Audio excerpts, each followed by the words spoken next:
Hey, Dad. I just wanted to shed a little light on something that I was doing some research on. Mom, she actually told me a few things, or like she just like talks a lot or whatever, over the past like 7 or 8 months, and I just kind of took note of them, but I wanted to share them with you. So this is like some of it'll seem kind of unrelated or whatever, but I think it kind of helps shed light on the whole like hairy blood thing or whatever, and kind of thought it would be a good apology to you. So here we go. Her zodiac is something again like some of it's kooky and other stuff is like well you'll just see. So her zodiac is it's 100% fire signs. She told me that the moon represents emotions.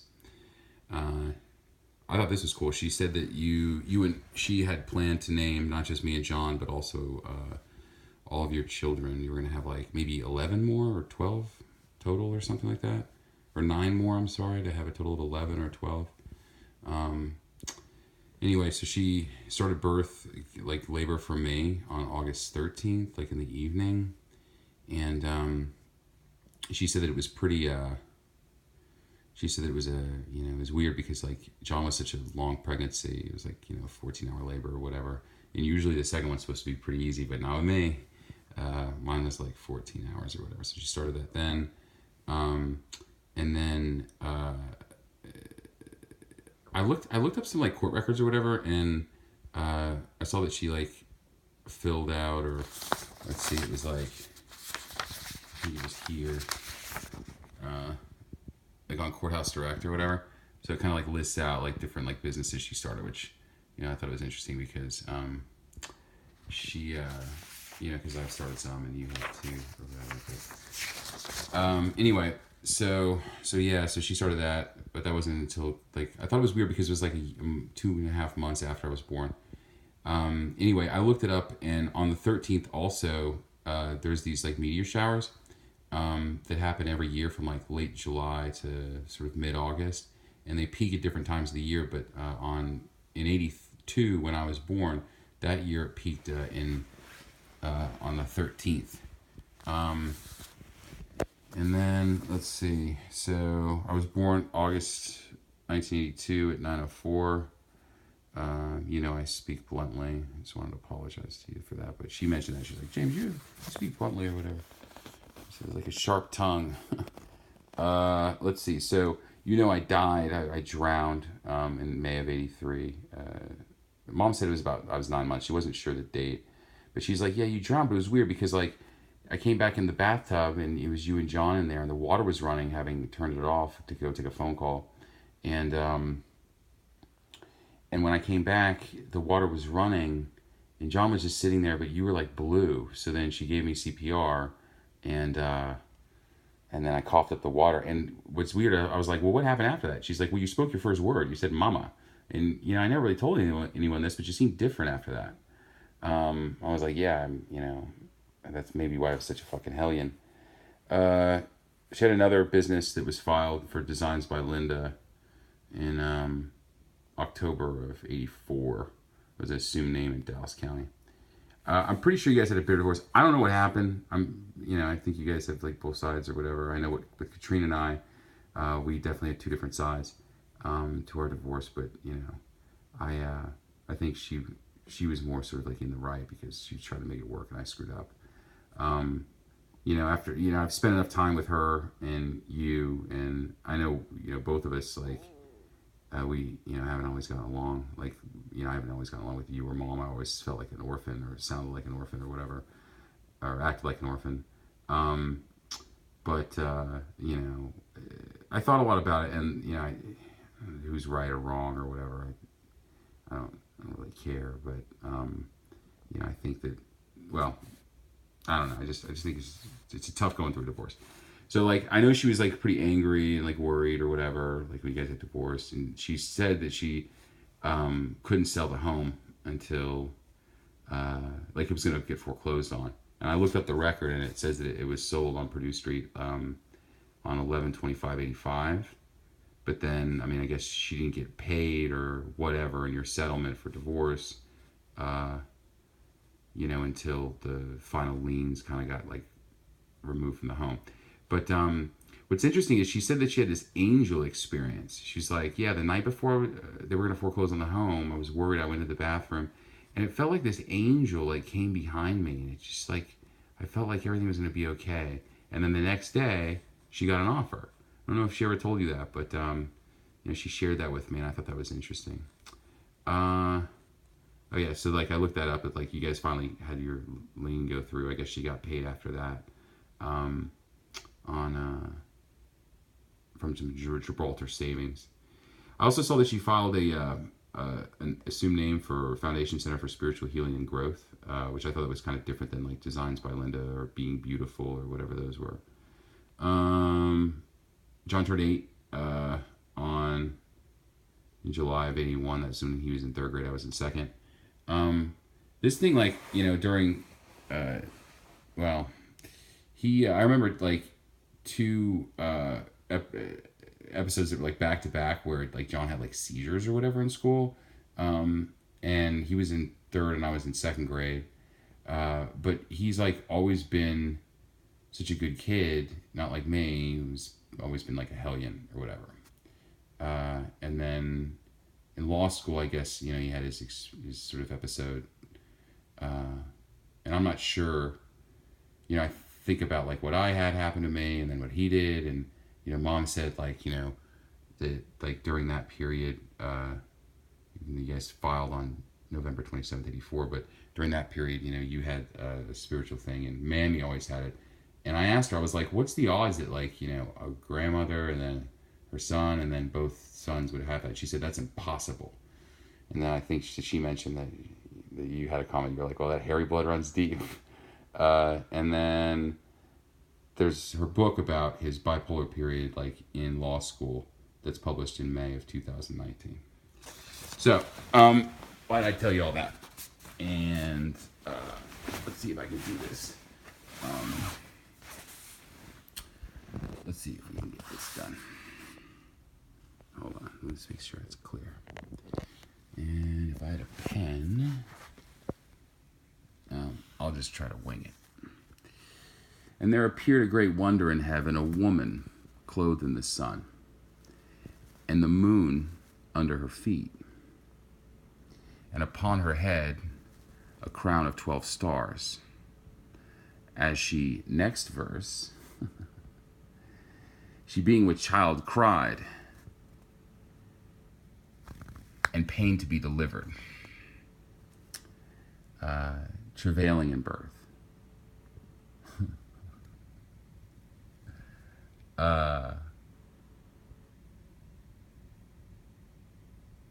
And there appeared another wonder in heaven, and behold, a great red dragon, having 7 heads and 10 horns and 7 crowns upon his heads. And his tail drew a third part of the stars of heaven, and did cast them to the earth. And the dragon stood before the woman, which was ready to be delivered, to devour her child as soon as it was born. And she brought forth a man-child, who was to rule all nations with the rod of iron. And her child was caught up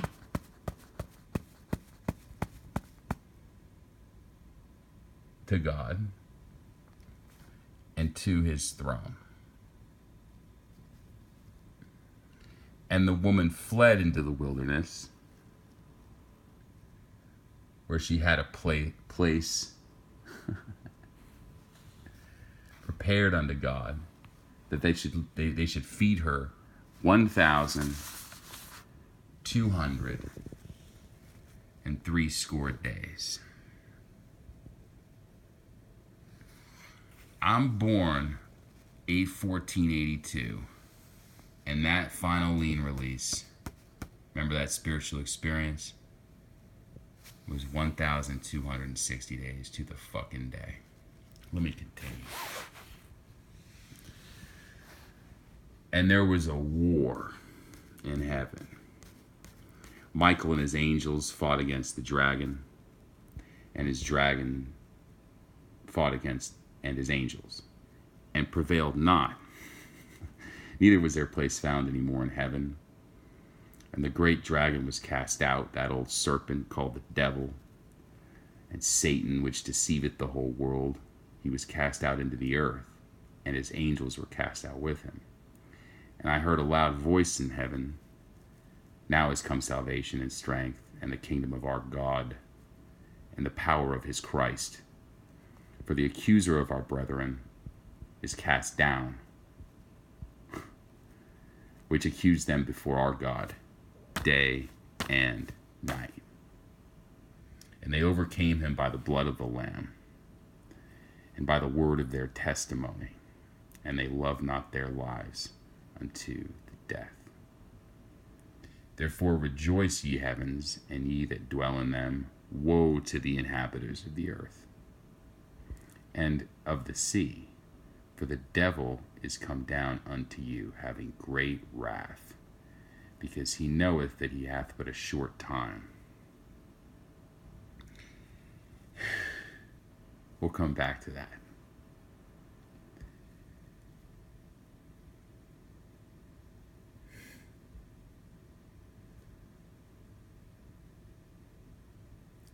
And when the dragon saw that he was cast into the earth, he persecuted the woman,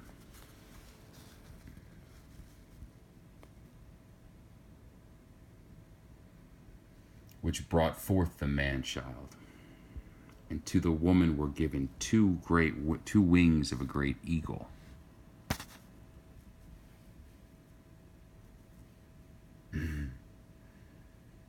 that she might fly into the wilderness, into her day, into her place, where she is nourished for a time and times and half a time. That's the second 1260-day period. She wraps up the home, and we go to July 6, 1989, to the day.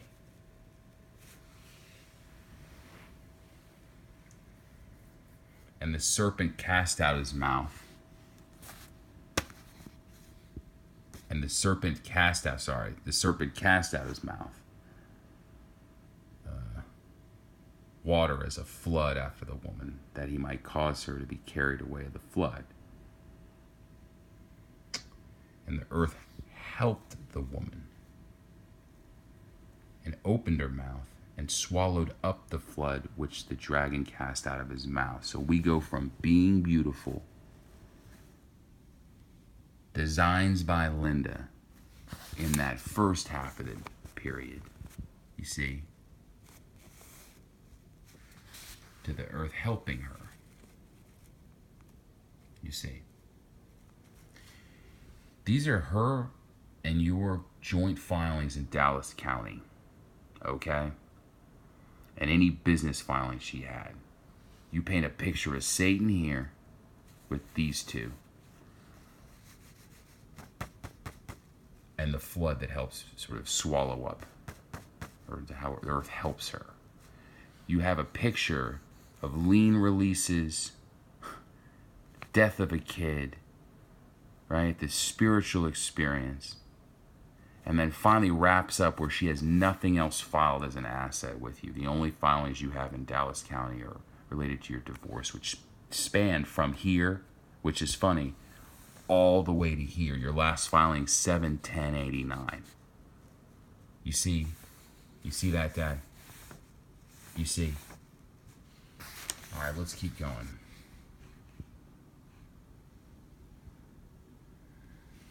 So John turns 8, July 6, 1981. And how do we finish this bitch off? And the dragon was wroth with the woman, and went to make war with the remnant of her seed, which keep the commandments of Jesus Christ. Which keep the commandments of God, because he's a good kid, and have the testimony of Jesus Christ, because he had the same fucking experience. You see that? Our blood isn't... The hairy blood doesn't run deep. The Davidic blood runs deep. See these? I didn't take one fucking pill. I just played the game to do research. Because I knew what I experienced was a real deal.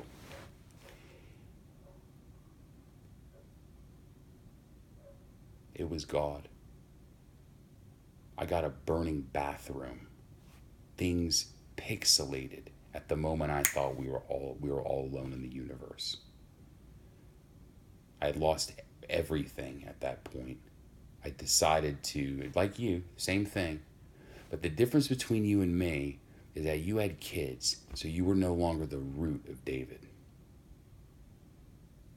You had always had to hold back on the business because you had to think about support payments or whatever. Me, when it happened, I didn't have kids to think about. I divorced Katrina. It was clean. It wasn't a 7-year debacle. And then I moved on. And I threw everything I had at it and lost all of it. $1 million business. My startup.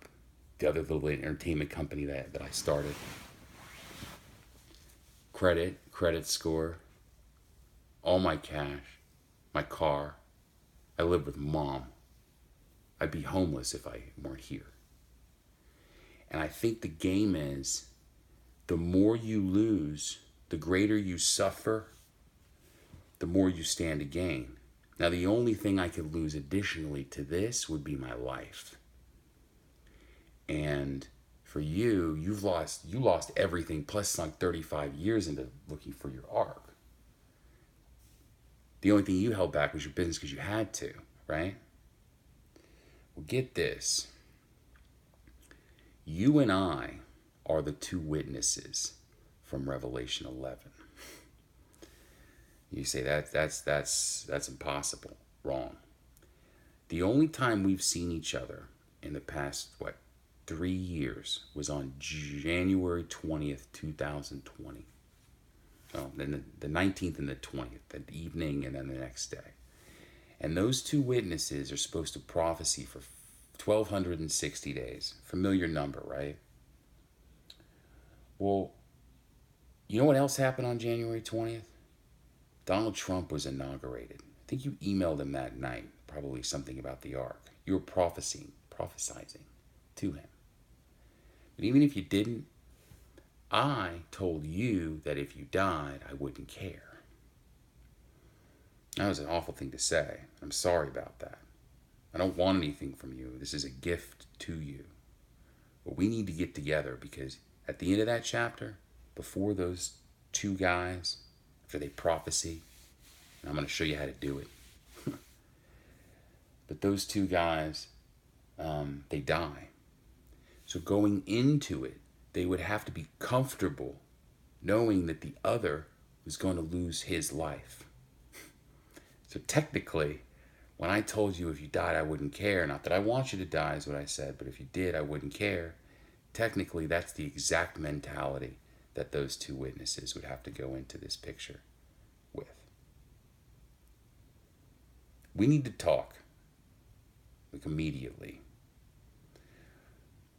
The reason I brought up Donald Trump is I can go phrase by phrase, just like I did there, through the entire book of Revelation, except the stuff related to the ark. That's where you come in. Chapter 11 with the two witnesses ends the first half of the book, and then it rolls into chapter 12 through 22. I got everything done. I understand all of it. But I need help. I need help getting that ark out. I need your help on camera. It says the two witnesses speak out of their mouth. Their mouth means on video like this together. And I speak bluntly, and I know you speak bluntly. So we're going to browbeat the motherfuckers into it. And we're going to harness the Holy Spirit, which I figured out how to do too. You notice these natural disasters that have had an uptick? You just think it's crazy, but we got to talk. Yeah. As for you, Dad, I couldn't think of anything better to get you, so I got you that. I do love you. And I'm sorry about prophesizing your death, but we're getting that fucking ark out of the ground. We're going to lasso that motherfucker.